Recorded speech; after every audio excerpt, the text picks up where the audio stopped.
Hey, what's up, guys? It's Joshua Sohn, another Great Moments of Music segment.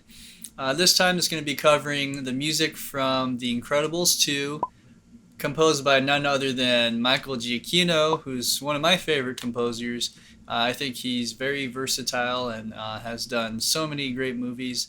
Now, this particular scene is when Elastigirl infiltrates the villain's base, so to speak. If you haven't seen the movie, I don't want to ruin anything, but she does go in and she encounters the villain. She actually gets attacked from behind, and there's this very I want to say disorienting effect happening on screen. Flashing lights, a lot of spinning things happening on screen, and then all of a sudden you hear this music that just jumps out of nowhere, and honestly, it freaked the crap out of me when I watched it on the big screen. So I want to play it for you because this left a big impression on me and taught me a few things about film scoring. So I'm going to be playing this for you right now. I'm going to play that particular scene with a little bit of build up beforehand, and I hope you guys enjoy.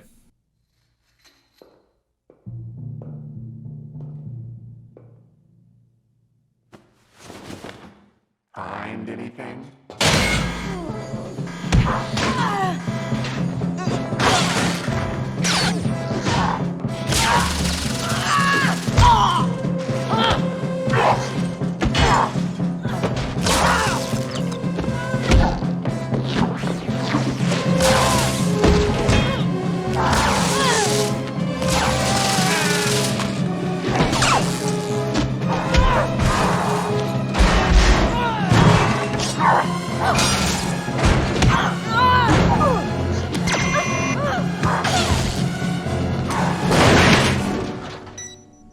Okay, so now that you've seen it, now you can imagine how that felt maybe on the big screen.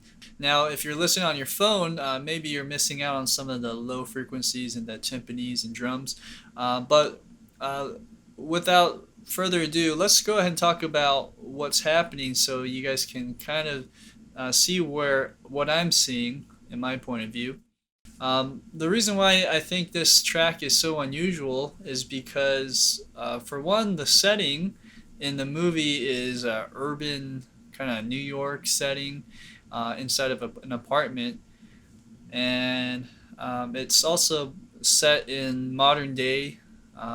There's nothing old or timely about it, but the music it's almost as if it would come from somewhere else like Planet of the Apes, and it's just so primal and jungle sounding. It has that jungle vibe, so to speak, with the timpanis, and then also you hear horns, and there's a lot of trills in the strings and woodwinds. It's just amazing how that risk that Michael Giacchino took to place that particular sound at that moment amazed me as a film composer, and it taught me that sometimes you don't need to be politically correct, so to speak, in the music and where the setting is, because as long as the effect is there and as long as it actually moves the audience, I think that's what matters. So let's go ahead and talk about the actual music itself and how it's constructed. So what I hear is we have some timpani and snare in the beginning of that attacking sequence.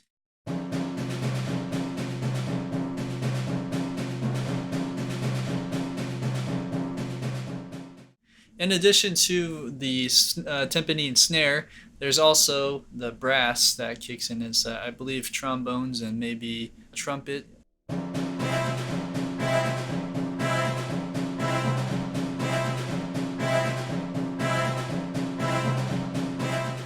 Okay, a few bars after that, then you hear strings kick in and the melody from the horns kicking in.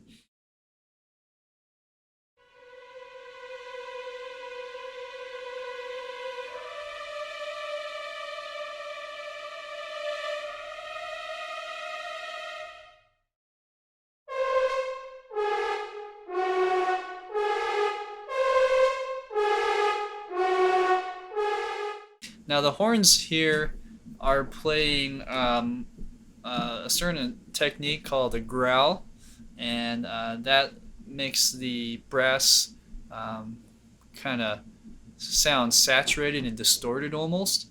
After the horns repeat itself a few times, then it goes and trades that melody over to the trumpet and it plays an octave higher. Same thing, it does a growl effect.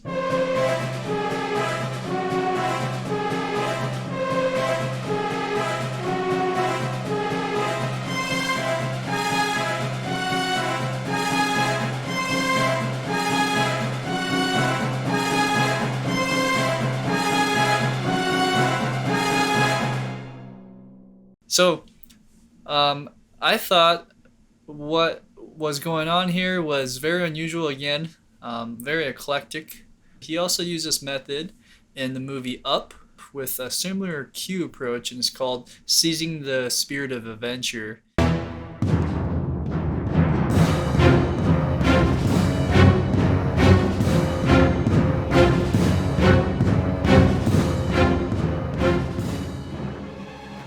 Okay, and by the way, if you'd like to see more videos like this, hit the subscribe button so you don't miss any of it. If you like my video, press the like button. Also, what are your thoughts on Michael Giacchino's music? Do you think that was a good approach for this scene? I hope you guys learned something new today, and I'll see you next time.